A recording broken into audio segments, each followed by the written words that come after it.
You've got the look in your eyes. You're on a mission, burning ambition. You've got your eyes on the prize. You've got to rise to the challenge. Show them what you got. Set them to take what's yours. You are kings now, curse of titans.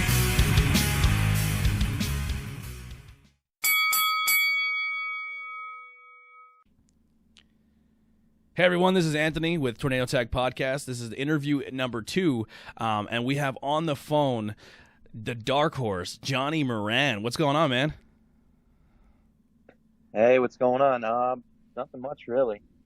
Just hanging out, being in quarantine. Yeah, right. We're all kind of locked up. Hopefully this does end sooner than later, so we can get back to wrestling. Because I don't know, but I'm sure you more than me, because I just go and watch the shows, and you're part of it, man. I miss it. I miss the environment. I miss seeing everybody. It's just thinking about going back gives me like those little chills. Like I can't wait to hear the music hits again, and like I'm just pumped. Yeah, me too. Like the only like good thing that I would say like came out of it, like I got to catch up on a lot of like shows I've missed, like especially like NXT UK. Like I loved that when it first started, but like just with my schedule, like I didn't have time to like watch it. So like I went back and I watched everything I missed, and like now I'm back in love with it. Now I'm like, oh man, I wish another episode would come out, Mm-hmm. I tried watching it when it first came out. I gotta give it another shot. Like I think the venue looks gorgeous, that ballroom they use. The problem is the first couple of times I watched it, every single guy has the same haircut and they all wear the same trunks. You're my girlfriend. Yeah. This is what Christina Marie says. She's they all like, look the same. Everyone has your slick back hair and a freaking beard. Like, yeah.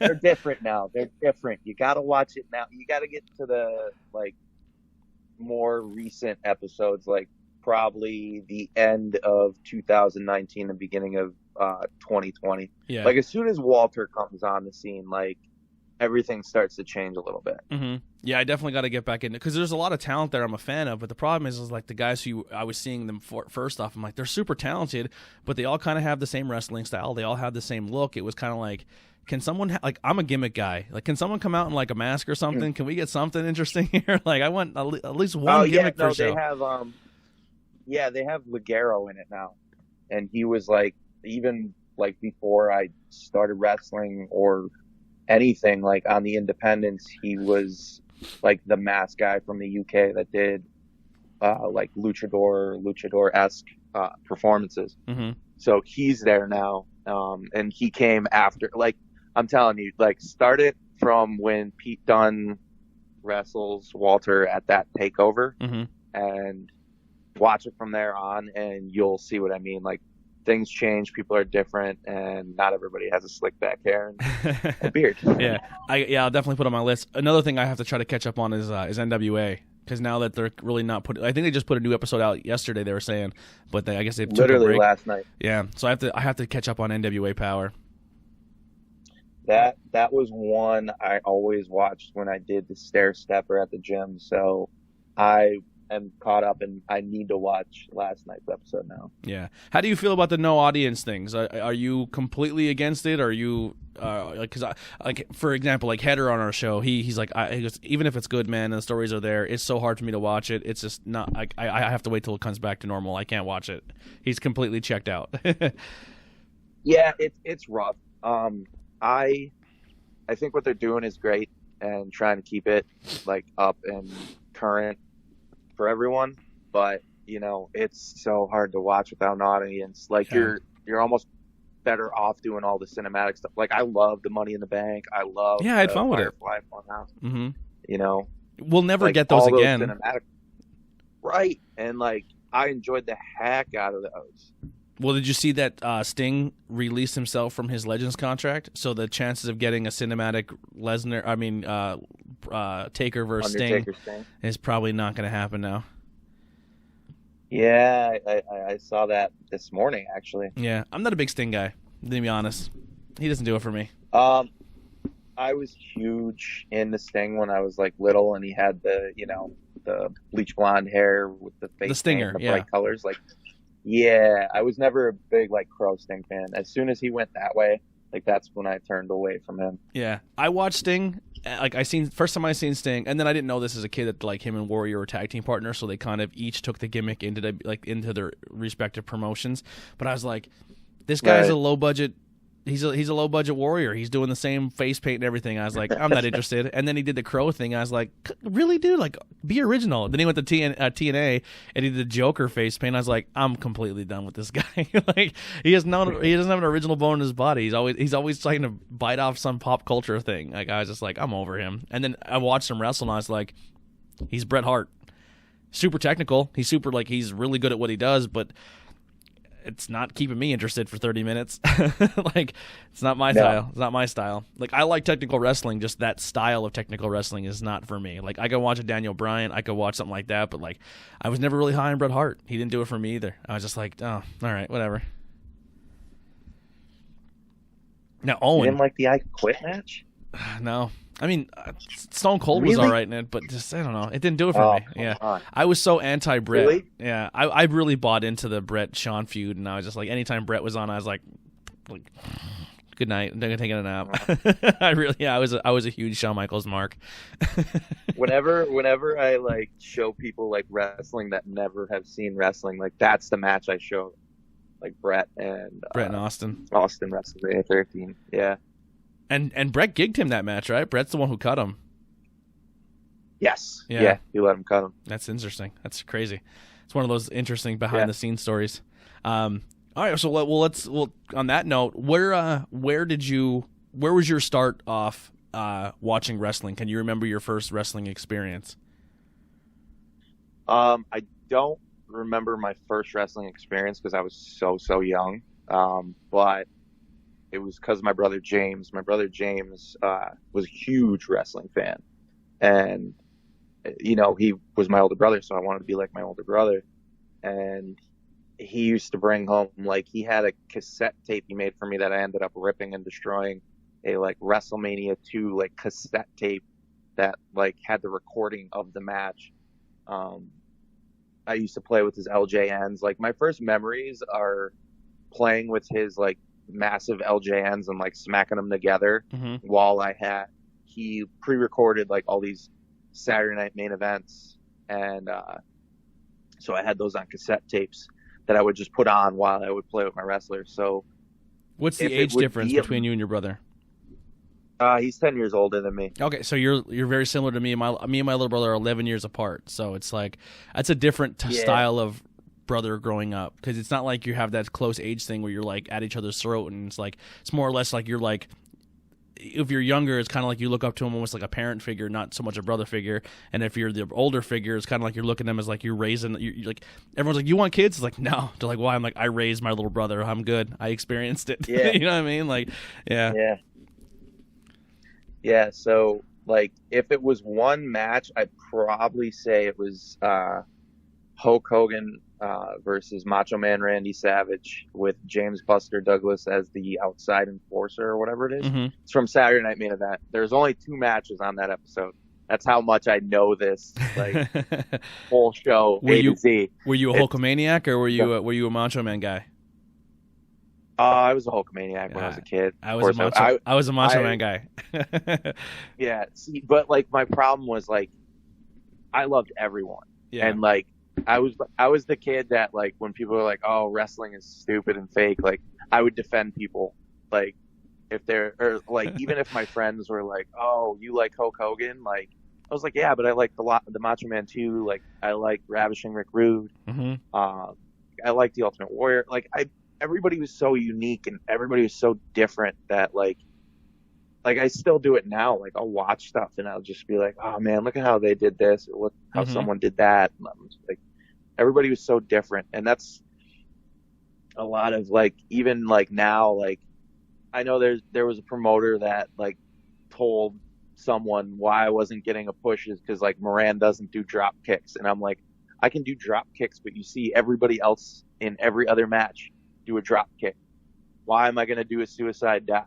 Yeah. Everybody does a suicide dive in every match. Why am I going to do a house show dive? Everybody's doing a house show dive.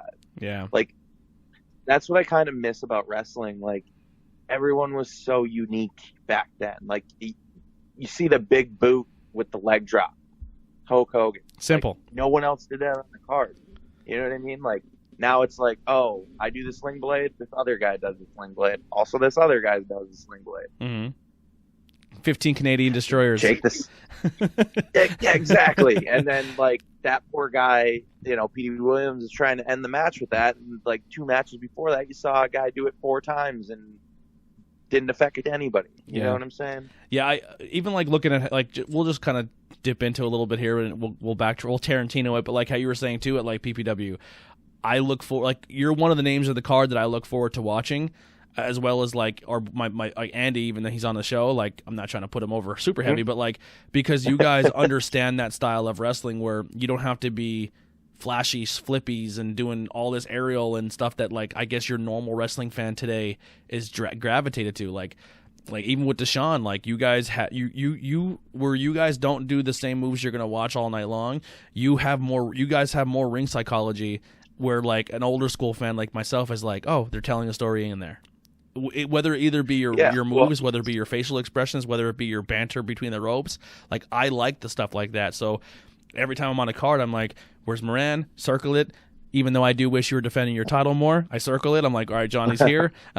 Johnny's in another triple threat or another mixed match challenge. Cool, let's circle that. I'm still excited to see it, but I wish he was defending his belt, which is obviously probably not your fault. But and then I look where Deshaun is, I circle that, and I look where Header is. And then if we're lucky enough to have Bro Keller on the show, I look for that one as well. I love Bro. Yeah, he's someone that I never got a chance to work. That, like, it kind of kills me that I haven't. Mm-hmm. But like the 4 names you said there, literally, I've called matches with Andy. I've called matches with Deshaun. The only one I haven't called it with is Bro. But we literally look at the card, we see who's on it, and you can tell we watch the shows. Like, I've literally been at Atomic with Andy, and I've watched Andy watch every single match. Mm-hmm. And before our match, no, we were the first match, but I remember after the match, like, he saw somebody do something a couple times, and he's like, they probably should have, like, paid attention to the whole card. And that's the thing, like, there's a lot of people out there that's like, oh, I do this, and this. It's like, all right, great, but if it's somewhere that you're at every single month, they're gonna know this, and this. Yeah. Like, you want to get over your finisher so that when you hit it, possibility, match is over. But I do know, like, obviously when you're at a wrestling promotion, obviously you have to kind of go with the promoters and stuff. But here's the one thing I've only been behind the curtain maybe once or 3 or 4 different shows now, so I am learning, and it's another side of wrestling that I never really got to experience. But I was telling Andy, I was like, man, it's really cool when you guys did the Rumble, and like, everyone kind of went to Header like, oh, where do I come in? Where do I go out? What spot should I do? Like, he kind of like orchestrated that Rumble a little bit and kind of put it together. And I was like, man, if more guys kind of had that mentality, like you just said there, where like, not like a locker room leader, but like, hey guys, before we go in here, like, let's not do 15 of the same move, or let's each all, like, because like sometimes obviously the main event is where you're gonna get your eyes, but to me, like, that match right before intermission or the right after intermission is where, like, I'm like, okay, these guys are gonna go out there and do exactly what they need to do, and those matches excite me the most because I'm like, I know I'm going to see something different from those matches that I'm going to see at the end of the night. And you have to, like, build that card. And I think a lot of people get caught up in that newer style where everyone has to be the Young Bucks and Kenny Omega, It's just interesting to see how that works. Now, the cool thing with PPW is it seems to me that they do kind of, as long as you follow the story that they have in place, they are kind of open with you guys doing what you have to do in the ring. You know what I mean? Yes.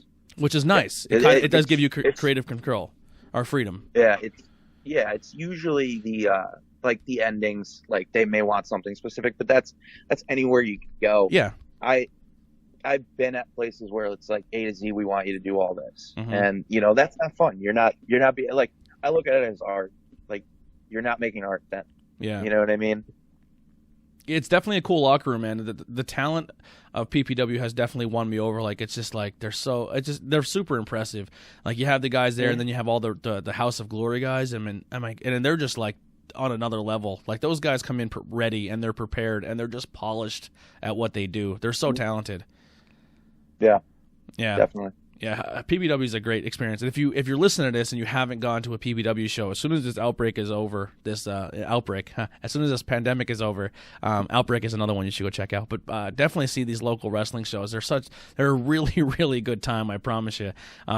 If a big name is what sells you a ticket, then awesome. But I truly, truly believe, and I say this a lot to the PPW fans, is don't like, I know, like, the one or two times I went to shows and maybe they didn't have a marquee name, like, oh, like, this big name's coming in, so not as many people showed up that day, and I was like, that's not fun. That's not fair to me. That's not fair to you guys, and it kind of pissed me off. Like, I was kind of upset a little bit because I was like, I believe that roster has earned enough of your respect that you don't need a big name in there to fill those bleachers, because I think the talent that's there is so talented. And you know what? I'll be perfectly honest with you. You know, it is discouraging. Like, when you see, I don't know, let's just throw John Doe as the name out there, is the name that's coming in, and then the comment below is that it? It's like, I'm there every damn month. Like, is that it? Yeah. Are you serious? Like, come on. Like, if you're really a fan, like, are you a fan of PPW, or are you just a fan of meeting some wrestler that was on TV? Yeah. Like, because you never know who's going to be on TV. And then it's like, if they saw that comment, they're going to remember you. Like, I remember exactly who said that. You know what I mean? And they come, hey, man. You're like, oh, now you... exactly. At the show, it's like, hey, dude, how you doing? Yeah. It's like, oh, all right. Yeah, I'll be like honest. A month ago, you were just saying who else is here. Yeah. I'm going to be honest. So far, all the PPW shows I've been to, when they don't have what you would consider, like, what most of the fans there would consider the marquee name, I thought they were better shows, because you didn't have to kind of cater into that marquee name for that big match at the end. Like, one of my favorite shows was the one that was Veda Scott and the Blue Meanie, and it was one of those shows where people were like, that it? And I thought that show was fantastic, because the PPW talent really, really showcased that night. Yeah. Yeah. And Blue Meanie's just a sweetheart. He's one of my favorite people of all time. Oh, yeah. No, he's a great dude. Yeah. And Veda Scott was awesome, because, you know, how PPW's women's division definitely needs more people in there. So, you know, we have little more variety. And Veda Scott was a good entry for that night. I thought it was really fun that she was there, and I thought it was a great match. Yeah, I think she's been there either twice or three times. There may be one before I started dating Christina that she was there. Yeah. But I know she's been there twice since Christina's been wrestling. Mm-hmm. Now, how you're saying you were inspired by your older brother, you know, getting into it, you kind of variety of your wrestling, superstar fandom. When did you hit? You know, you're getting older. Have you always carried over your wrestling fandom? Did you ever take a break in between there? Not there. I didn't take a break, but and like, I amateur wrestled in college. I'm not going to give you the story of like, oh, I thought I was walking into steel chairs and tables and stuff. It was like the South Park episode. Amateur wrestling. Yeah. Like, I love when people say that and they're like, oh, I was confused. I thought there'd be ropes and stuff. Like, not look up what you were getting into. Yeah. But, excuse me, Coach. I don't want to wear this singlet. I'd rather wear jeans, jean shorts. Is that cool? Yeah. Where's my sparklers? Like, I knew what I was getting into with it. But I remember I wore a Brock Lesnar off the hook pain T-shirt. And are we allowed to curse on here? Sure, absolutely. Okay. So my wrestling coach, and like, I was just there, like, to wrestle, and I was cutting weight that week, so like, my head was not like thinking like, oh, my wrestling coach is gonna get pissed off because I'm wearing a WWE shirt. He's like, he saw me, like, I ended up getting like single legged by one of my teammates, and he's like, it's not a fucking tombstone, brother, and he went like that, and I'm like, what the fuck is going on right now? Yeah. And he was like, he's like, don't wear that fucking bullshit in this fucking room. We do real shit in here. And I'm like, okay. Yeah. Do you realize the guy who I'm wearing the shirt of was one of the best collegiate wrestlers of all time? You ignorant mother. Yeah, well, like you ignorant but shit. Yeah, but you ain't gonna have that argument on the mat at that time. And, yeah. Then later on down the road, we had a party at his house for his 40th birthday or something like that, and his wife invited us because we were all in college at that point. And he that was the only time he ever really yelled at me. Yeah. And he pulled me aside that night and he's like, "Hey man, I just want to let you know I'm sorry I yelled at you that one time about wearing that wrestling shirt." And then I told him, I'm like, that wrestler that you made fun of was an NCAA champion. And he's like, "No shit." And I'm like, and then I don't think he was gone by that. He was definitely gone. I think he was in UFC at that point. Yeah. And that's what I said. I'm like, he's getting in the UFC now. I'm like, it's another avenue. I understand, it's stage versus an actual fight and a struggle, but you shouldn't knock everybody for what they're wearing. Yeah. It's not I was wearing anything offensive or anything. It's one of those things where the wrestling community is so open arms. Well, for the most part, there is some weird fans, but for the most part, you could be anything and still somehow get into wrestling. And for the most part, everyone's going to accept you with open arms. But if you're a wrestler who tries to then go do something else besides wrestling, it's like a stigma. Oh, you were a wrestler, bro, and now you want to do this? It's like, what? Why does it have to be like that? You know what I mean? Ronda Rousey, Brock Lesnar can leave MMA and come to wrestling, and everyone's like, sweet. Well, for the most part, a lot of people shit on Ronda, but it was sweet. But oh, I'm gonna go and leave MMA or wrestling and go do MMA, and they're like, bullshit. This is fucking stupid. No, man. I don't know. It's just weird. I always felt bad for CM Punk for that because I remember when he was going into his first fight, and I'm like, oh Jesus Christ, if he loses, you'll never hear the end of it. I know, and and he lost 3 times, and I'm just like, oh man. But no one talks when James Toney, heavyweight champion, went to UFC and got destroyed by by Randy Couture. You know what I mean? No one talks about that. Yeah, and I always feel bad because it's just the guy wanted to do something, and then he went out and did what he wanted to do. Why? Win, lose, draw. He did what he wanted to do. Who cares? He put the work in. It's not like he sat at home and said, I'm going to show up this week and wrestle and get in the cage and get my ass kicked. No, he went to the gym and he worked his ass off. Who cares if you go out there and lose? You at least tried. You know what I mean? And that's a society thing too, where even for this podcast, I probably have people who listen why the hell does he think he's important enough to have a podcast? Because I want to try it. Right. You know what I mean? I don't see you doing anything. You just sit in your couch and you're criticizing. And that goes for really anything. If you want to be a wrestler, go be a wrestler. And if your family and friends are going to make fun of you for doing it, screw them. Because at least you're putting your work in to go to school to do it. Yeah. No, I completely agree with you. Yeah. So speaking of that, when did you decide that you're going to, pursue the wrestling path and enter a school? And what school was it that you went into? So I got done with college. I ended up getting into bodybuilding for a little while, mm-hmm. 3, because it's when I first had my debut match, my last show was right after my debut match. But I got into bodybuilding because I've always been fascinated with bodybuilding. Sometimes I'm out of shape. I'm not gonna lie to you.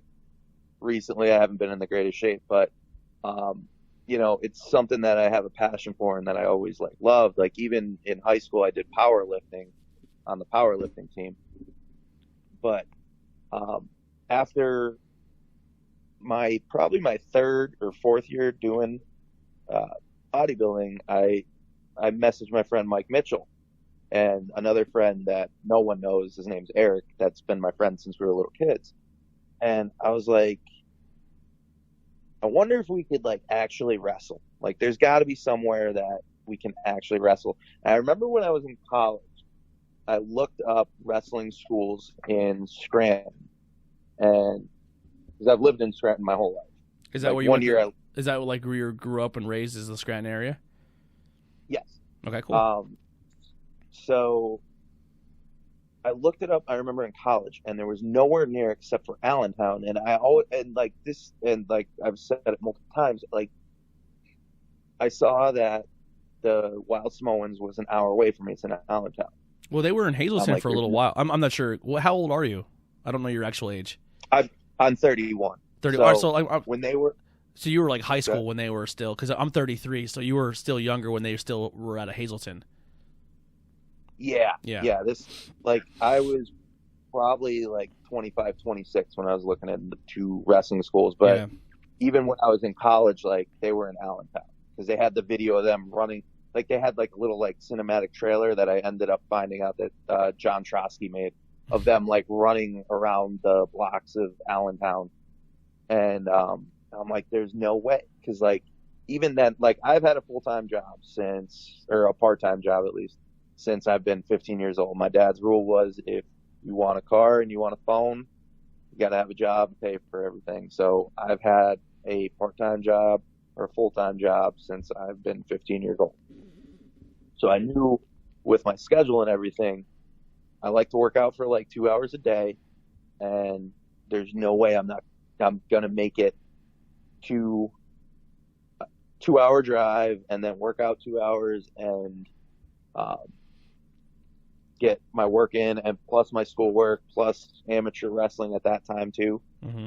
So like, it was kind of out of the picture when I left college. Like, I just was like, I guess there's no schools that I can actually get into this at. So then later on, I looked up, I did the same Google search, like wrestling schools near Scranton, and then it said wrestling school in Scranton, and I'm like, what the hell? I'm like, this can't be real. And it ended up being Backbreakers Training Center. So I ended up contacting Mike Mitchell, that's wrestling on the Indies still, and my buddy Eric, and I'm like, do you guys want to do this? So they had like when they trained. So I think it was Tuesday nights, and we went down there on a Tuesday night. And I remember right before we walked in, I was like, I watch all these shoot interviews and all these backstage interviews and stuff like that where they're out of character, and they always say that there's like a shindy guy. So I'm like, we're not signing anything and we're not giving anybody any money. So we'll give them a good hard maybe. So we all go in there. We end up meeting Justin Glory. Ended up being a very nice guy. We stood still, like, we were like, oh, well, we'll get back to you to make sure like this can work out with our schedule. I remember getting in the car. Me and Mike Mitchell were both like, all right, we'll come back next week. We'll sign up, pay our dues, whatever. Then my buddy Eric was like, yeah, I don't think this is for me. I don't think this is going to happen. And literally that next week, me and Mike Mitchell gave our money to Justin Glory, and we started training. I'm a really big fan of what Backbreakers does when it comes to, you know, training. A lot of people have come out of there. I've yet to go see a Backbreakers show, but I definitely want to get up there to go see it. Yeah, that's where I debuted. Now, mind you, like, I didn't stop training there either. So I trained there for like over a year. Then I started doing matches. I ended up training at the Sanctuary with John Trotsky. And now I currently train at the Underdogs PPW school with Mike Iwep and Tommy Swade.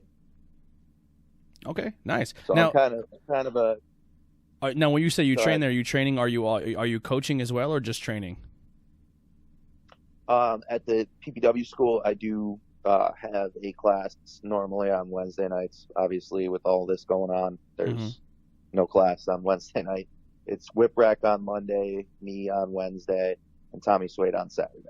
And that's pretty much in the same gym. Like that's awesome.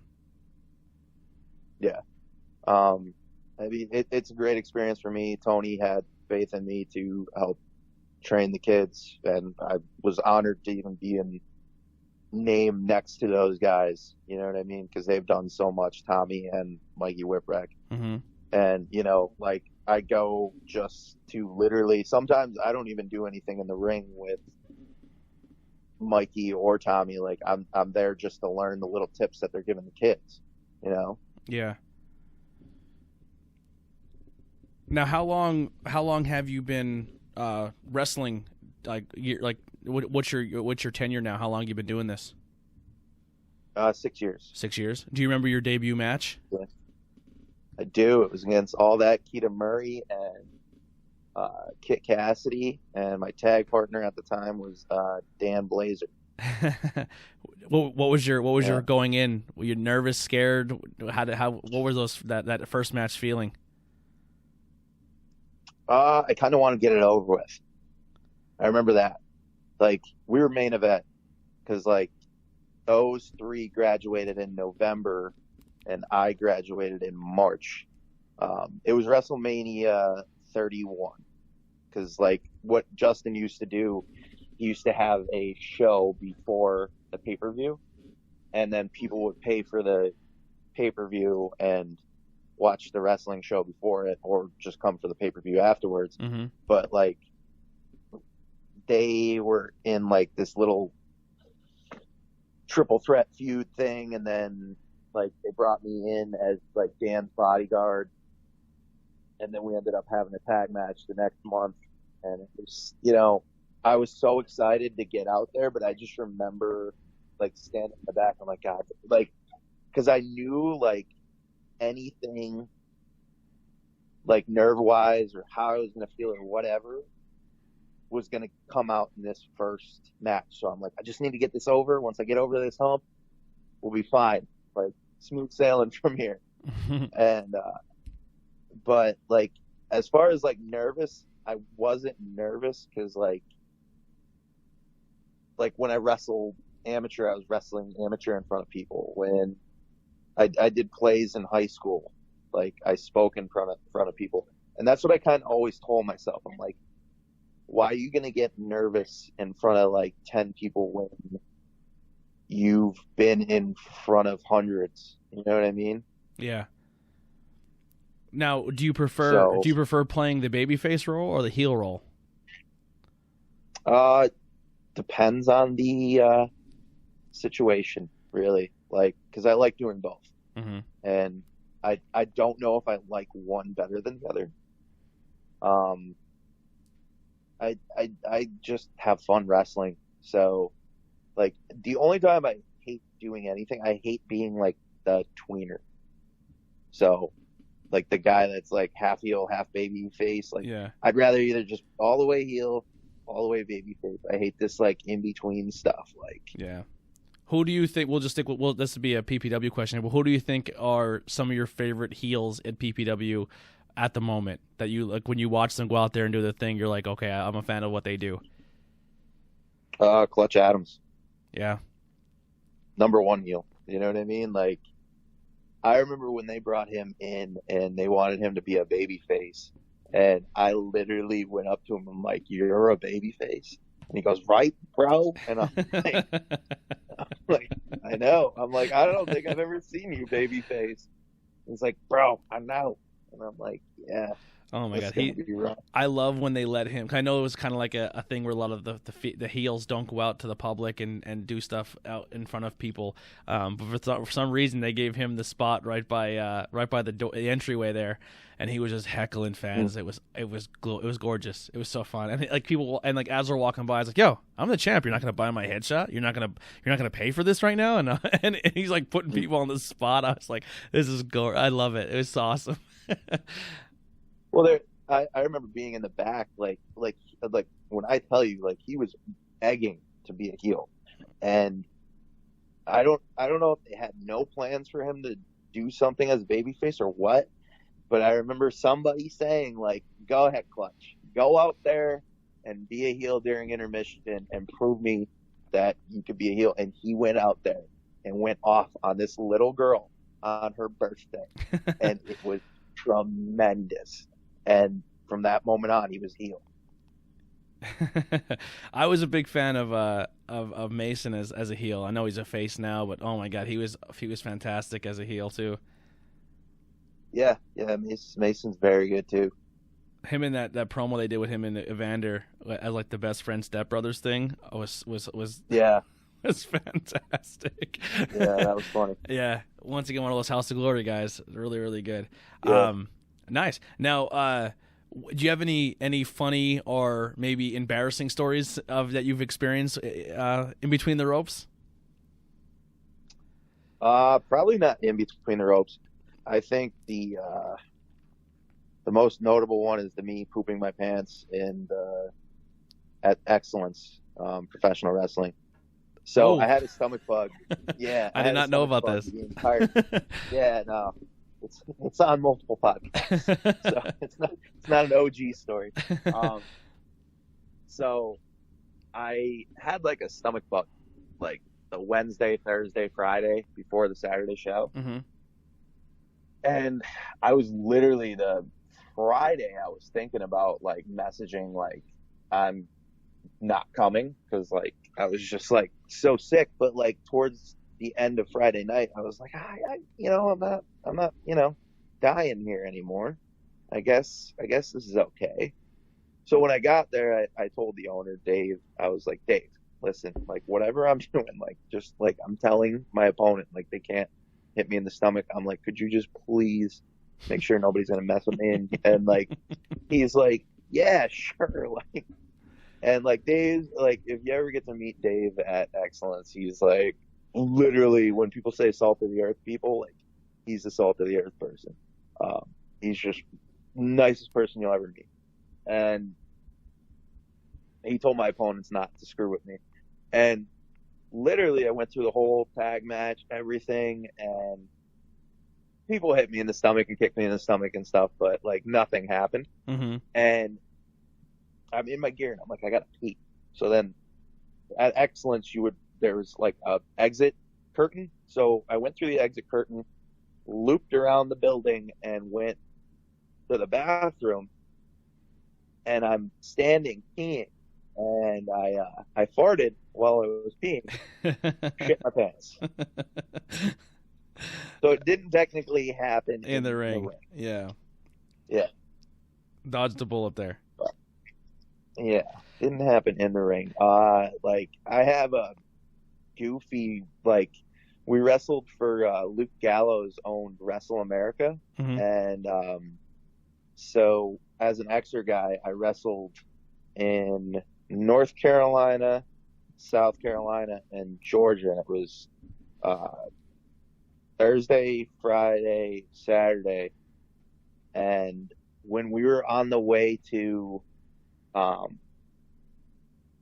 Georgia, we stopped at this breakfast place in the morning, and Mike Mitchell, when I was going to the bathroom, and JP of the extra guys told the waitress that I was a stripper, and they bring me from town to town to be a stripper. So when I sat back down, I guess they had this girl like just starting, and the like older waitress that was taking care of us, she's like, "Will you please do one of your dances for her?" And I'm like, "What dance? What?" What dance? And yeah. So then she's like, then Mike Mitchell's like, "Oh, we told her what you do for a living, how you're a male stripper, and we take you from town to town." And I'm like, "You did not." I'm like, "Ma'am, I'm sorry. They're not all there." And then she's like, "Well, we already hyped her up, so could you like dance for her?" It was the most awkward. Like, I can't even tell you. Like, I had my two like index fingers like pointing up at the sky, and Your I was finger like gunning gyrating on the yeah, yeah, Bro Keller like finger gunning it. Imagine on some woman's thigh, like very awkward, weird situation. Just grinding your junk on a girl's thigh, throwing up finger guns. Yeah. And then she like tried to flip me her number, and I'm like, "Oh, I'm okay."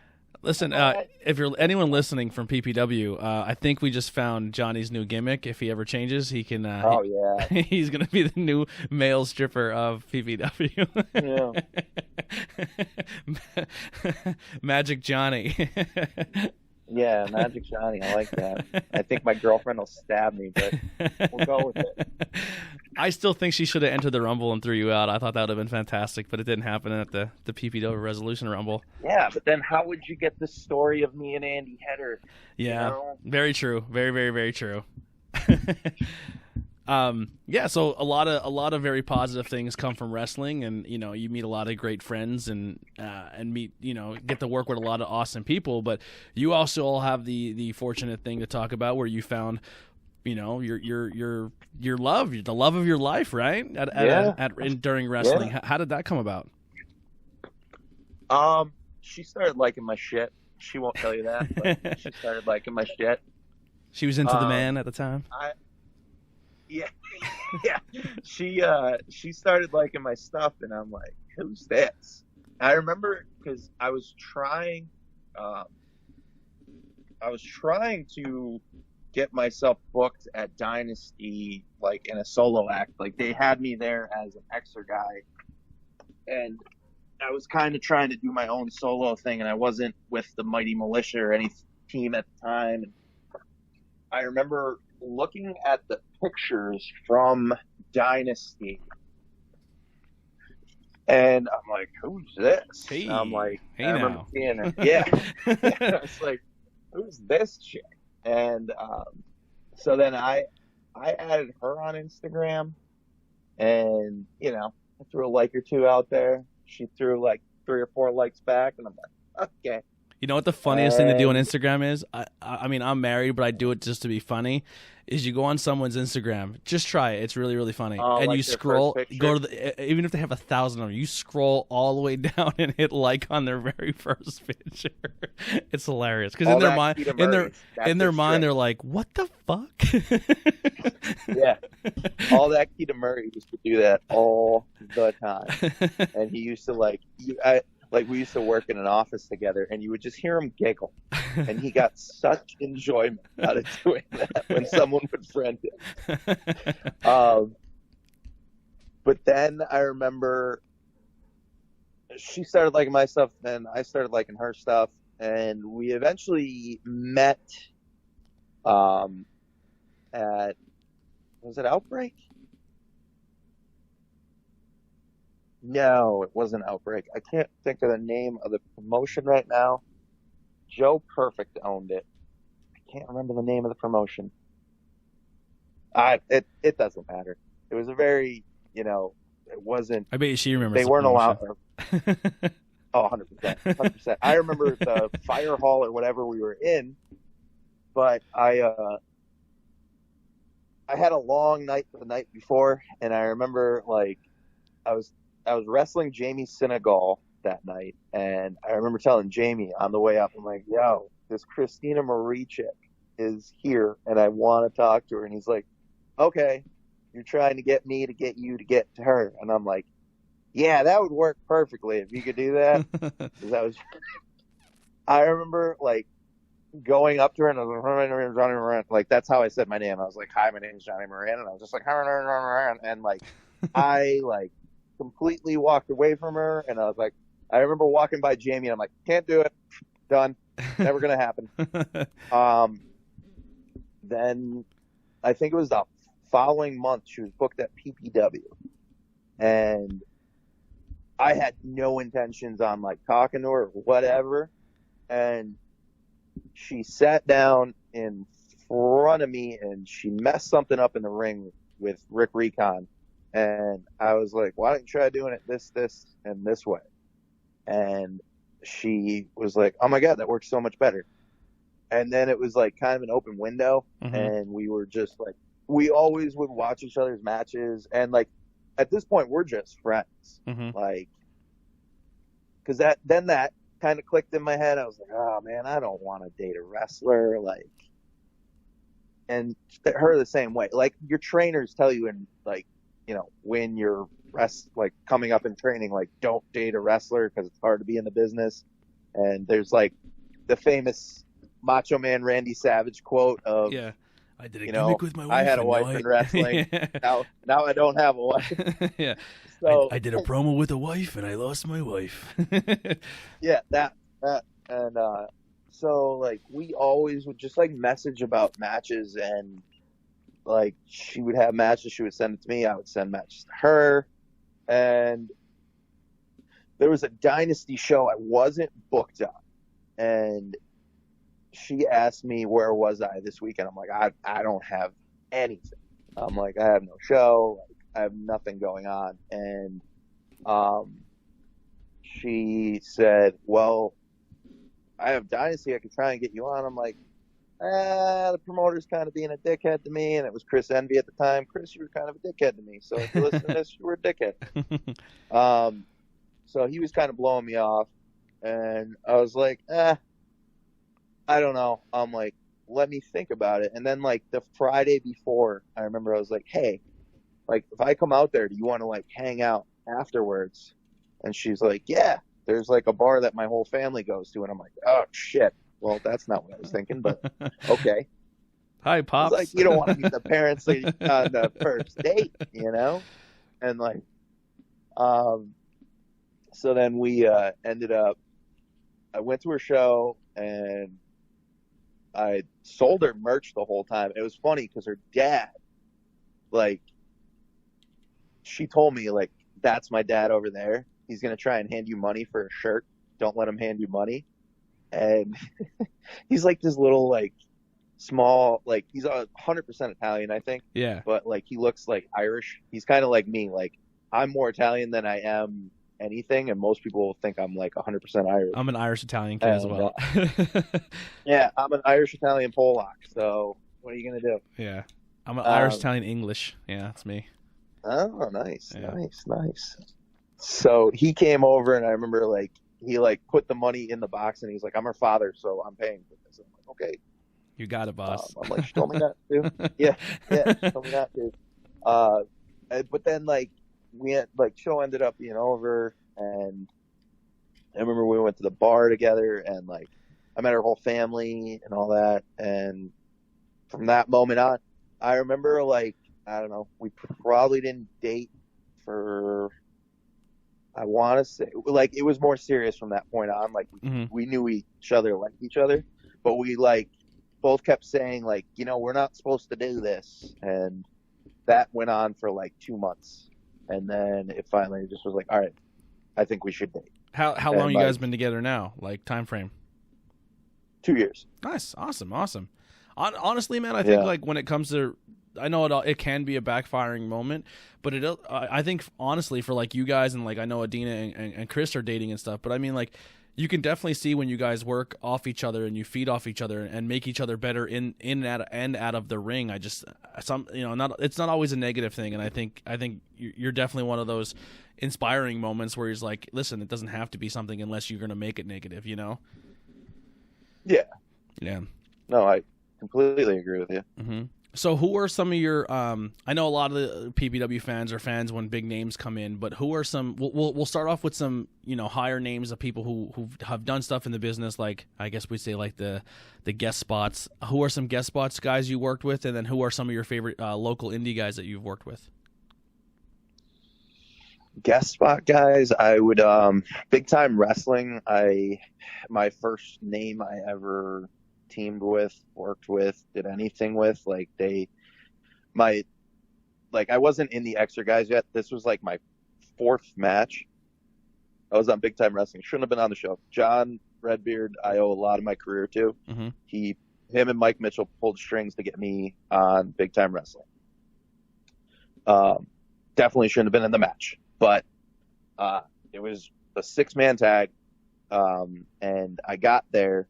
And, like, you know, when you're new and coming up, you kind of just want to talk to your opponents, know your match, go over it 1,000 times in your head, and that's what you want to do. Mm-hmm. So I went over to Mike Mitchell. I'm like, yo, who are we working? And he's like, I'm trying to work that out now with the promoter. He doesn't have our match set up yet.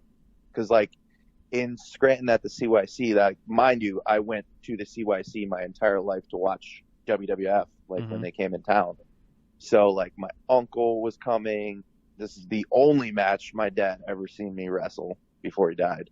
So, like, this was huge to me. Like, everyone's coming. Like, people from my work. I'm freaking out. And, like, they don't have our match set because more names found out they were in Scranton and asked to get put on the loop because they live close to Scranton.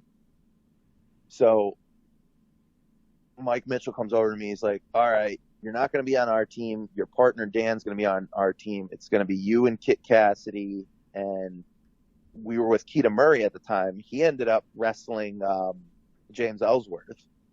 And I was like, well, what about Keita? Because, like, they're like, because they said you're teaming with Shane, and I'm like, who the hell is Shane?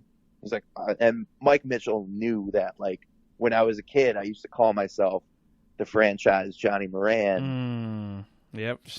As a kid, so he was just like, I don't know, some indie worker named Shane, and I'm like, well, like Keita, we know Keita, like Keita's not gonna screw this match up, and we all know him. Why would we want to put some Shane guy in our match?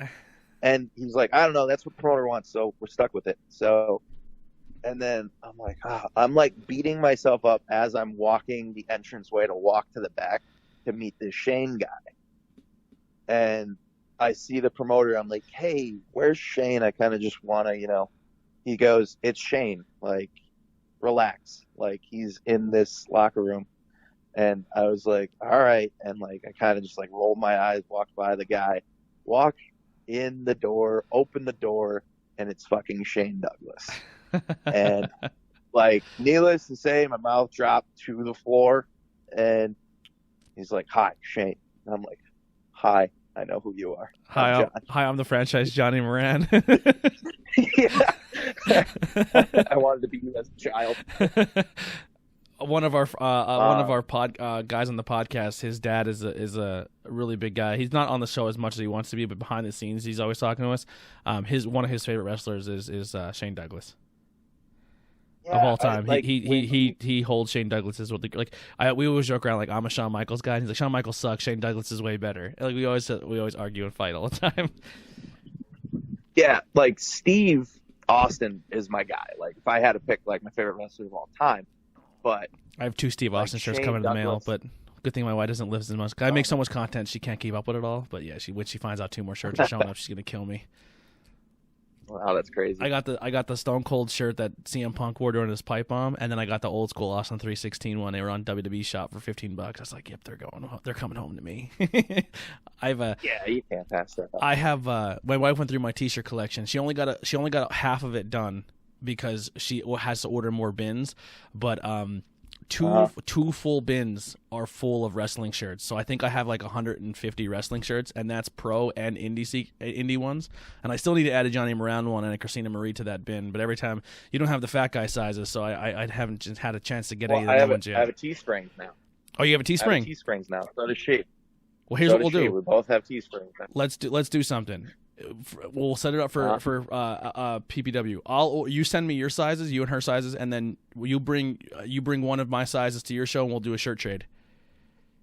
Oh, okay. Sound good? Because I have one for Facade and Deshaun Pratt. We're doing a trade. So I'll send, after this is over, send me your sizes, and I'll make sure they're there for the next PPW show.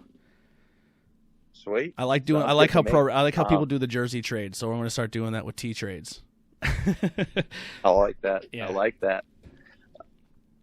Yeah, she's gonna kill me if I get any more wrestling shirts. Like I've been like trying to start like selling them now because I have so many wrestling shirts. What sizes? Like I have probably anywhere from XL to medium.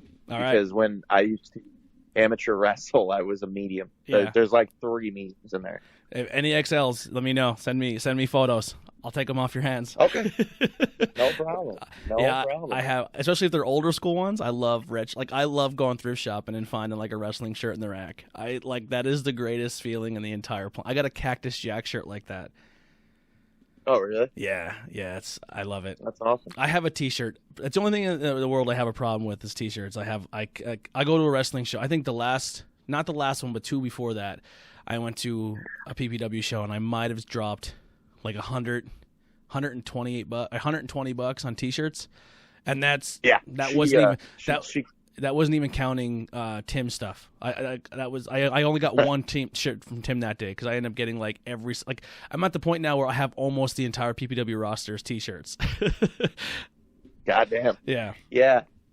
She like went through my closet one day and she was just like, how are we going to live together when you have 6,000 wrestling shirts? I'm like, I'll start selling them. My wife just wears my shirts. I'm not going to sell. She just puts them on. Well, she does too, but she's like, it's not humanly possible for someone to have this many T-shirts. And I'm like, I'm sure there's people that have more than I do. Yeah, 430. You could tell her this guy right here, and that's not even counting the full collection. That's just what we got up to. Oh man. Yeah, and I ordered. They just came in the other day, and I snuck them into the bins. I got a Lacey Evans, I got a Io Shirai, I got a Daniel Bryan, and I got the Bray Wyatt Vince McMahon shirt that says "This is good shit." Oh, that's awesome. Yeah, I was like, you gotta have that shirt. Yeah, so I had to, and then I have an Orange Cassidy coming in the mail, so I had to. She doesn't know where. I think she knows. She doesn't know about that. I have the Orange Cassidy, and I got the generic, the Jericho's Le Champion bandana, because I have to be nice. COVID safe, you know. Yeah, but did you see on Teesprings you can make your own? No? Yeah. Yep. Yeah, I actually unlocked all the special merch, but the problem is you have to go through a weird process to get everything on there. So I'm just waiting for it to like be put on like you do like the t-shirts where you just the picture of the t-shirt, you drop and drag your logo and you're done. But we just hit all of our sales goals. So we have hats, pins, we could do it all now, but it's just a pain in the ass to put them all together. So I'm just waiting for them to update it so I can do it. Yeah, I'm not a huge fan on how they have that like to like print on like sweatpants and hats and all that. Yeah, they're eventually going to add it so it's exactly like the t-shirts, but they're still working on it. Yeah, that's how it needs to be like that, because the other way is such a process. Because like you have to put a link in there, and then you have to wait for them to send you what it looks like and approve it. It's like that's too much. Yeah, like why can't it be as simple as the t-shirts? Yeah, and like I said, I have 5 podcasts that I have to do, so I have to do 5 different logos. You know, I'm not waiting for all that. I'm just waiting for you guys to update it. Yeah, when I first opened my Teesprings, like Alex was the one that convinced me to do it. And I put them on to Teespring. I was like, you got to go to Teespring. Yep. So you're the innovator of the innovator. Yeah, we always work. If I find something out, I usually tell them about it, and vice versa. Yeah, he put me onto it because I felt like there was too much. Everybody is on Pro Wrestling Tees, so I'm like, I kind of want like my own place that like not everybody has, and like the Teesprings is. And you can set your own prices. You can set your own. You can put your own sales. You can say if you want free shipping this month. Like I just feel there's more to it than just Pro Wrestling Tees. Yeah, and like my first week, I sold 5 items. I got a free product. Second week, I sold 5 items. I got a discount. Third week, I sold 5 products, and I got a giveaway, and then everything was unlocked for me. Yeah. And it's funny, now I think everything is unlocked for everyone because I literally just made Christina's yesterday, and everything's unlocked for her. I don't know if it's because it was on my computer and everything was already unlocked for me, or what. Did you make a whole new account for her, like brand new everything? Yeah. Oh wow, maybe they did unlock it for. I know they said they were going to unlock it for everybody soon, so that I guess that was they finally got there, which is good. Yeah. I cannot wait to get hat. I'm a hat guy. I like my trucker hat, so I'm so happy I have hats now. Yeah. I just can't wait to do them. Yeah. Right. All right. So we'll round up here, so I don't keep you forever. But who are some of the guys? Who are some of the guys in the industry, like local talent-wise, you want to work with or you enjoyed working with? People I enjoy working with, I would say John West, Adam Chandler. Like I've had so many matches with these guys, and like West, I've worked babyface. I don't think I ever worked him heel. I was almost gonna say I worked him as a heel. But, like, I've teamed with West, wrestled against West. Like, he's hands down my favorite opponent. Mm-hmm. Very next, though, is Adam Chandler. Like, Adam Chandler is a pleasure to work with, and I've worked him, like, so much this, like, past couple months at multiple different promotions. And he's another one I've teamed with and I've fought against. Hollow Wicked, I would say. That's probably my best match I ever had. It was for the Excellence Heavyweight Championship, and it was at Excellence Professional Wrestling. That's probably my best match, and it was just like, he was like, you know, when like someone is called the measuring stick. Like Mhm. he is the measuring stick, and like I was like so ready for that match. Like I was doing double cardio to like have myself ready for it, and it was just so important to me to like prove to him that I was a good wrestler. And I remember just walking through the curtain, like walking back through the curtain, and he was back there before I was, because I was the babyface selling in the ring. And I came through the curtain, and he was right there, and he was like, "I don't have anything to tell you. That match was great." I was like, "Shit!" Like I almost fainted. I was so happy. You know what I mean? Yeah. Um, people I'd love You to worked. work You with. worked with what's his name in Atomic? Chubby Daddy, right? Well, he's not Chubby Daddy anymore. Just Trajan. Didn't you have a match with Trajan the one weekend? Or am I thinking of something else? No, I didn't have a match with Trajan there. I've had matches with Trajan at True. That's what it was. At True. Yes, I seen him on poster. You guys worked. I like his work. He's really fun. I wish I would. I wish I had seen you and Trajan work. That would have been a cool match to watch.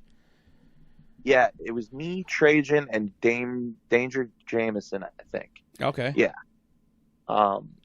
At True, and it was a really good match. I remember when Trajan was training at Backbreakers. Like I always would request him to be my ref, and I'd always have like some like fuck finish that like I would have him involved because he's like whenever I ref your goddamn match, I have to do something. Like, I watched him exactly why I picked you. I watched him at GSW right before the whole world ended. During a match, the referee didn't count fast enough for Trajan, so he stood up and he grabbed him by his face and kissed him on the lips and said, "I just kissed you in front of my lady over there. Now next time, count faster." And the ref had no idea it was coming, and I was like, "I love this guy." Yeah, he's nuts. Yeah, he's hilarious. Yeah. I mean, people I want to wrestle that I haven't. Broke Heller is probably the top of that list. I don't know if you can count this, but Sean Carr, I've never had a one-on-one with Sean PPW, Carr. Please bring him back to PPW. He was unbelievable. I loved him. Yeah. It was supposed to happen at New York Championship Wrestling, but I think there was like a massive snowstorm. There was a massive snowstorm, and the date had to get switched to the Sunday. So I was originally wrestling Sean Carr, ended up getting changed to HC Loke, and he wrestled the Saturday night before the Sunday, got injured, and then I just was supposed to wrestle Mike Skyros. That was supposed to like be a surprise at the end of the show, and I ended up just wrestling some random person on the show because of that.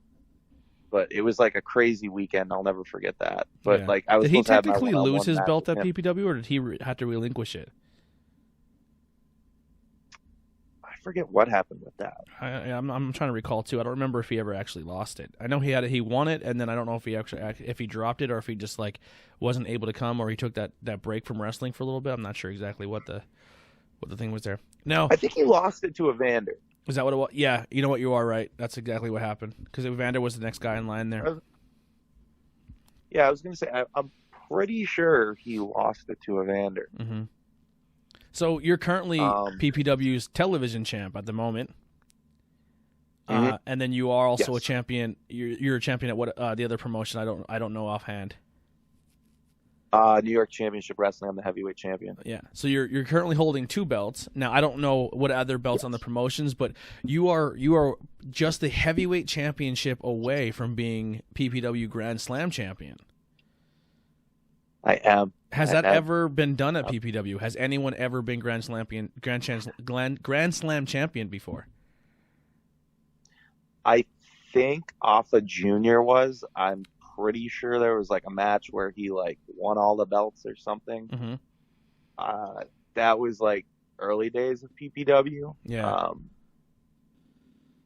But just putting it out in the universe. I'm just putting it out there. No, like that's always my, if I ever like, because honestly, like PPW is where I started. That was the first promotion outside of my school that I had a match at. So like that would be a like monumental moment for me to win the heavyweight title at PPW. Here's a fantasy booking. You win Yeah. PPW heavyweight champion, and they get Shankar to come back, and your first title defense is against PPW former heavyweight champ Shankar. Boom, write it, put it in the books. The only way that would be better is if I beat Clutch for it, just so that we can have the arrogance of excellence explode. Yeah, absolutely. Yeah, because now the official, what was the stable, the one that everybody was a member of. I was trying. Undeniable. You heard that theme song 14 times in a night every time. I was like, man, this stable's got too big.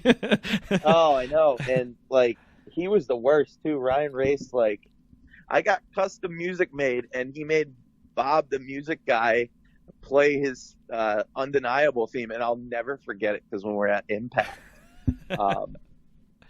they were like, "Oh, this is copywritten, like the Undeniable music." I'm like, "Yes." I'm like, I don't give a shit what we come out to, anything but that goddamn song. Yeah, like, Clutch loves it, but it fits Clutch. Yeah, he's a great Clutch. He's a he's a good manager. Like, I like him on the ring being a manager, but like when he just hits the curtain and he has to come right back out again, it's like, man, really? I think the stable's a little too much, a little too big. Oh yeah, well, yeah. Like at one point we had 2 security guards. Yeah, it was too big. I'm kind of happy it's over and we didn't have like a whole like explosion over, but I think the only thing that really happened explosion-wise was when Andy left. Yeah. And then it's setting up the U Header and Chris Banks. Well, depending on who wins between Chris Banks and Andy Header would take on you for your TV title. Who knows how it's going to be booked now, if they're coming back to a super show or like what they're going to do. I mean, honestly, it just makes more sense for me to wrestle both of them at this point. Honestly, I think that'd be fun. If they come back and they say, you know what, first show back we go super show, and we're just going to make it a triple threat. First off, as a fan, I would love to watch that use 3 in the ring because I think it'd be fantastic match. And there's another guy I've never wrestled, Chris Banks. Yeah, and Chris Banks said I talked to Chris Banks backstage the one night because he messaged me on Facebook the one time, and it was kind of out of the blue, and I didn't realize that him and Adina were dating, and I was like, oh, okay, I'm not really sure who this guy is. I get that. I usually get it, sometimes because of the wrestling podcast, and then we just kind of start chatting, and then we met at a show, and I was like, oh man, he's super cool, man, really cool guy to talk to. We have an ongoing joke at the GSW show. He was his babyface character, Cool Cat Chris Banks, and he was really nice. And then when I interviewed him for the podcast on at PPW, he was like a dick. He was heel. So I was like, man, I can't stand Chris Banks, but Cool Cat Chris Banks he's a swell guy. So he signed one of his headshots for me, and he's like, Cool Cat Chris Banks love Tornado Tag podcast, but Chris Banks thinks you're an idiot or something like that. Wow, that's fantastic. Yeah, so really really nice guy. But he did say like one of the 2 guys he really wants to work there was you and Header. So that works out pretty nice. Yeah, I mean, like, it only makes sense now. Yeah. Like, especially after all, because like they were going to run at the True Mill with no fans. Yeah. And that got kiboshed, and I was going to do commentary that night. Actually, like, the whole show plan, even like if the show went on, I have this awesome glittery silver, maybe kind of looks like Jericho's jacket now that I saw it on AEW after I bought it, but I never got to wear this. Yeah. And I was going to wear it while I was doing commentary, and then whatever may have happened that was supposed to happen that didn't happen. Yeah. I was going to wear that during the commentary and at the show, and now it's just sitting at my, on my sitting staring at me and just like, we're never going to wear you. It'll happen. I cannot wait for wrestling to come back, man. It's going to be fantastic. What are some other promotions that we talked about Backbreaker, we talked about, PPW, we talked about True, Atomic. What are some other names out there, some promotions that you haven't worked or you have worked that people should know about in the Northeast Pennsylvania area? New York Championship Wrestling. 100%. Like, people should know about it. They don't really know about it, but like, the guy that owns that, his name is Johnny Patches, and he's the first promoter that's ever put a heavyweight championship on me. And he literally, he was in a paper the other day and he's like, there's one guy that's our champion right now that I just believe in. And like, I never had anybody like back me like that. So it like meant a lot to me. Yeah. And that place holds a very special place to me. And it's like, there's a ton of talent there and he's trying to do different things. Like during this quarantine, it's supposed to be a secret, but we'll tell it on this podcast. He invested and he's getting a steel cage built. He Nice. bought brand new women's title. They have a title called the Empire State title, and they have a new title that I can't talk about because I already gave away the cage. But they have another title that he had made, and they're all custom belts. They don't look like anybody else's belts. I just shared them the other day if you want to check them out. Cool. And where in New York are they located? It's northern New York. It's like the Albany area, Whitesboro, like near there. It's far north. That's why a lot of people they call it like the North New York scene, and he's very good there. And like the heavyweight title I have, it's made by the same guy that makes the UK belts. Oh wow, that's a gorgeous belt. It's the heaviest. Yeah, like I'll bring it to PPW and let you hold it. It's the heaviest belt I've ever felt. Andy's replica New Japan Championship title feels like it's like a boulder. Yeah. It feels like a strongman competition. You hold it. It's great. That's a replica New Japan. I can't even imagine what the real one feels like. So this belt, now I beat a guy named High Voltage Omar for it, and I cashed in. Like I was the first ever winner of the brass ring ladder match. I still have the brass. brass ring. Yeah. So I cashed my brass ring in after his hardcore match, and he wears baby oil. I literally never touched this belt ever before the moment in the ring where you see me pick this belt up, and the ref hands me the belt. I'm like, holy shit, is this heavy? And I'm trying not to like give that face off, like I'm trying to like be a mean, nasty heel. Yeah. And I go to the top rope. I put one foot up, put the other foot up, and I go to lift my arm, and there's baby oil on his belt. Belt slips right out of my hand, drops on the floor. So I literally just went with it. I jumped down off the top rope, and I looked at it, and I was like, God damn heavy belt. And I just like got right back up there. That was so embarrassing. That was so embarrassing. That's awesome. All right, man. Well, is there anything else in closing you want to put out there or talk about? Yeah. Just to keep going on those. Oh, I'm sorry. Yeah, I'm sorry. I just have two more I'll get out there. Immortal Championship Wrestling, same area as New York Championship Wrestling. They do great things out there. The promoter is Mike King. They used to be Dynasty. They broke apart. Chris and Mike had a disagreement, and now Chris runs Immortal Championship Wrestling. It's kind of like PPW of Northern New York. It's like Albany. That's where Christina lives. So it's funny, like, the biggest promotion in Northern New York is where Christina lives. Biggest promotion in PA where I live, PPW, and like we both live in the opposite end. Didn't she have? She's champion at that one? Is it that the one she's champion at? Yes. That she wasn't able to be at the one PPW show. Yeah. Yes, she's the women's champion. That's that show I was at the last PPW. I was wrestling. I don't know if you know the wrestler's name. His name's Isis Effects. He used to wrestle at GSW. Really good. He trained Mike Skyros, Kevin Cartwright. I mean, he used to be like one of the biggest guys on the East Coast. And he's just coming out of retirement now. It's like he never left. He's fantastic. I worked him at Immortal. Great show if you're up in Northern New York to check out. I'd hate to not talk about high tension wrestling because Alex Waddle beat me up. I was going to close with that, but yeah, I'm glad you're doing it.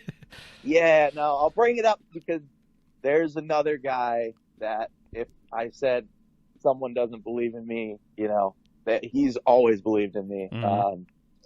He's one of those guys that was just an off chance, like just how I met you, like, hey, do you want to do a podcast? Sure. Yeah. And I remember Paul Bowe grabbed me. He's like, hey, there's two guys that are doing a podcast. Would you go do it? I'm like, sure. Like, free promotion. Why would I not do a podcast? I love wrestlers that are like, no, I won't do your podcast. Like, what's your podcast basis? It's like, who are you? You know what I mean? We're all on the I reached out to independents right now. somebody and I said, "Would you be interested in my podcast?" And the response was 50 to 100. I was like, "You have a great day." Like, get real. Yeah, get real. Get real. Like, we co-promote with this. You know what I mean? Like, it wasn't an indie now, guy, but well, I mean, technically he's indie now because nobody is really reaching out to him. But I'll tell you, I'll tell you off air who it is. Yeah, but like that's what you get, and then those kind of people don't realize, and that's why they are where they are. Mm-hmm. But this is like a co-promotion thing. Yeah, and he was like, he just started making me laugh on the podcast. I'll never forget it. I had the biggest beard of my life, and this podcast made me shave my beard because I was like, I look disgusting. And good thing I did, because like the next month, that's when I started dating Christina Marie. Yeah. And she never saw me. I don't know if you remember, I had like a huge curly mustache at one point. Uh-huh. She never saw me with that mustache. I used to hide behind things. It's a good thing you started dating Christina too, because Alex said he was making his move soon. Yeah, I have to fight him off. But honestly, like any promo you see of mine, any graphic you see of mine, Alex Watt 100% did it. Yeah. I never do them. He helps me out with anything. Like anytime I'm thinking about doing a promo or cutting a promo or anything, I run it by him first. Yep. And he always gives me feedback, good or bad. Yep. Like, Same he's here. one of those people that's always been there. Yeah. Good guy. You can't say one bad thing about Alex. No. I'll tell you my little introduction. So I put a post out saying, hey, there's this show in Hazleton PPW. We're going to be there as the podcast. We're going to go watch the show, and then we'll give you our review. So then Paul messages me, and he's like, hey, I see you're coming to the show. And I was like, yeah. And he's like, I just want to let you guys know you can't record or anything. I was like, no, we're not bringing anything. We're just coming as fans. We're going to support the show, the whole nine. So I come in, and I see, like, Alex at the front table, and he's just staring at me, and I was like, why is this guy staring at me like this? I was like, all right, whatever. So I went up and sat in my seat, and like every now and then I'd look over towards the table, and like we're making eye contact, but then we would like do that high school thing where we quick turn our heads, like no, right? So then I find out more that he's the podcast team, and I was like, oh man, I hope he doesn't think I'm like coming to step on toes, but I didn't really want to approach him, and then he was thinking the same thing, like I want to talk to him, but I don't want to approach him. So then like 2 or 3 shows go by, and then he's like, we just started talking, and then we just, like how you're saying, he's just a super sweet dude.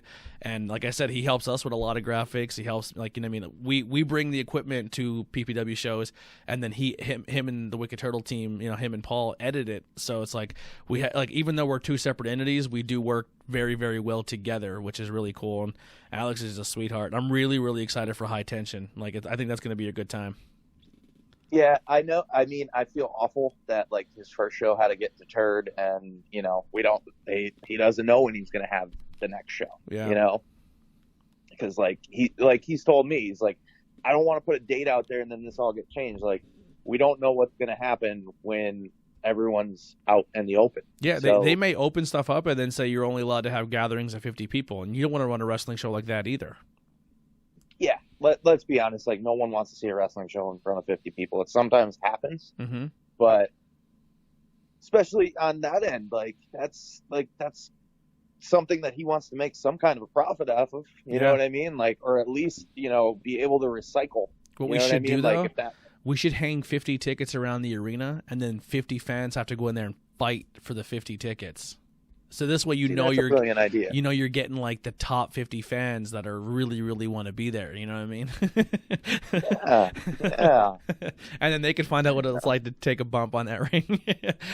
Exactly. Yeah. Well, that's one of the reasons why you weren't allowed to record, because there was a prior podcast that would literally just come in there, record, shit on the entire product, and then Oh, really? Like, if you really hate that show that much, like, why even come? Yeah, you know? Listen, it's okay to have there is some things that happen that I may not be the biggest fan of, but I also don't know, like, even watching wrestling, like, I know some people are like, oh, this whole thing that just happened on Raw is horrible. I think it's a terrible idea. I'm like, but you don't know the payoff to it. Like, let's wait a little bit. Like, right now you can say not a fan of it, but you need to be a little perspective and be like, listen, there's someone's hard work and creative going into this. Let's see what the payoff is. And if the payoff sucks, then okay, then you can be like, it wasn't for me. But I don't know. I just don't see what the gratification is of just dumping on everything all the time. It's just not fun to live your life like that. Yeah, just negative people. Yeah. Just being negative. And a lot of times too, like, and I hate to take that stance. It's like you've never taken a bump or done anything that we're doing in the ring. Mm-hmm. So I get your opinion and I respect it. But like, don't come at me like, oh, you didn't like this performance or whatever you're gonna say to like try and use an inside word, like to get on my good side, but then shit all over everything that we're doing. Like, and a lot of times, like, it's not up to us, like how the ending is, how the angle's going. Like, yeah, we get input on it, but you know, we can fight for that input. But sometimes we're going right when everybody wants to go left. We're still going right because that's where they want to go. Yeah, 100%. Yeah. Awesome. So anything in closing? No, I mean, if you could just, you know, check me out on my Instagram. It's Johnny Moran _. Check out my Teespring store. My Twitter. That's Johnny Moran _ also. And my Facebook page, I have a like page. I'm trying to limit my friend spend, so you can go to my like page, Johnny Moran the Wrestler.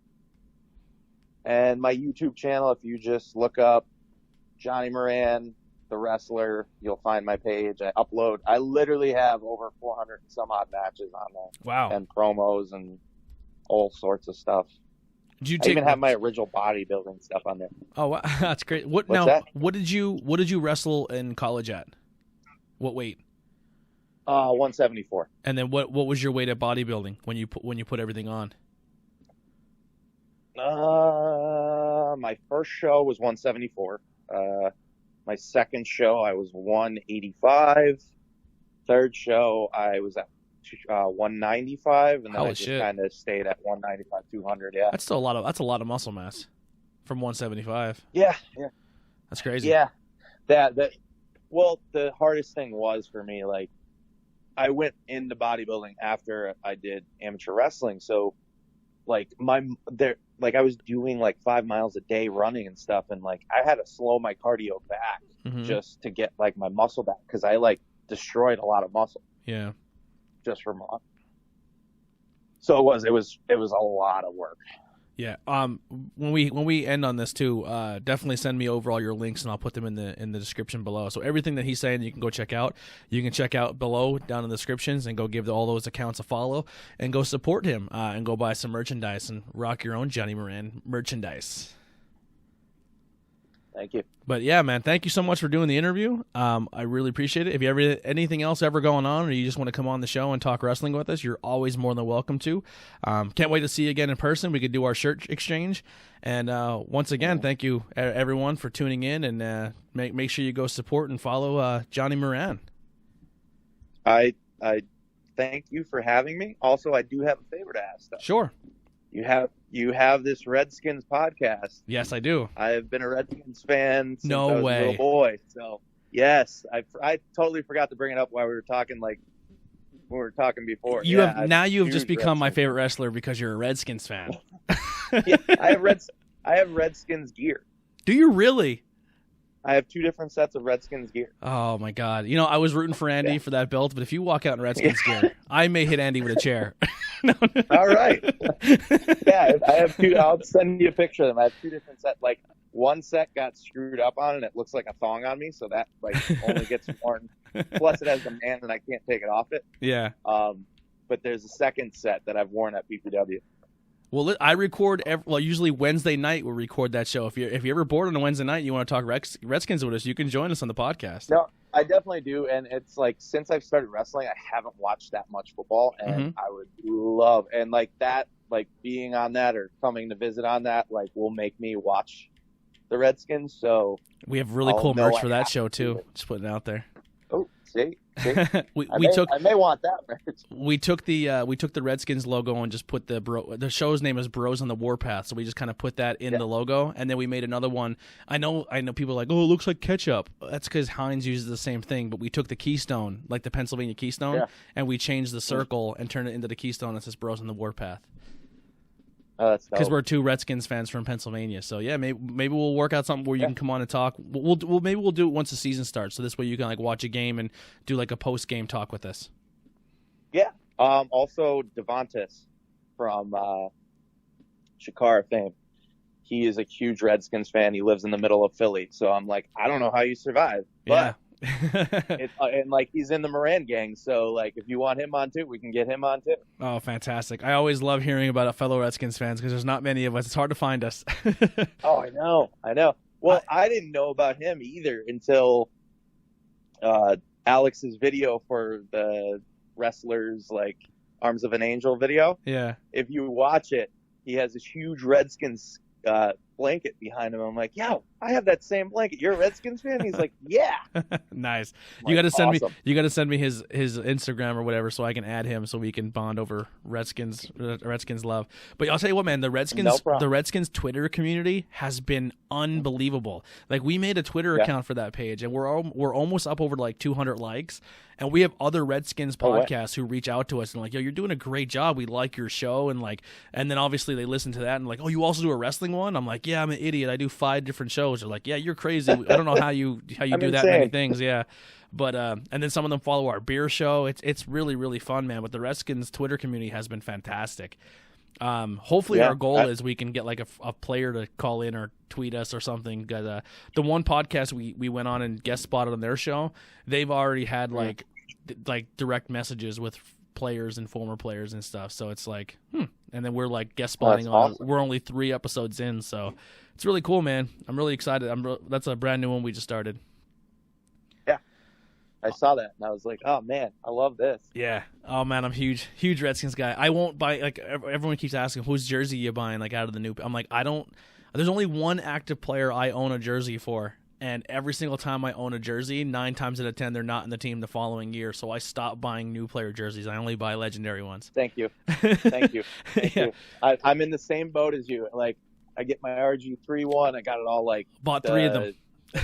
Throwback. I had the throwback one. Yep. It was like the deep burgundy or something crazy. The deep burgundy one. Yep.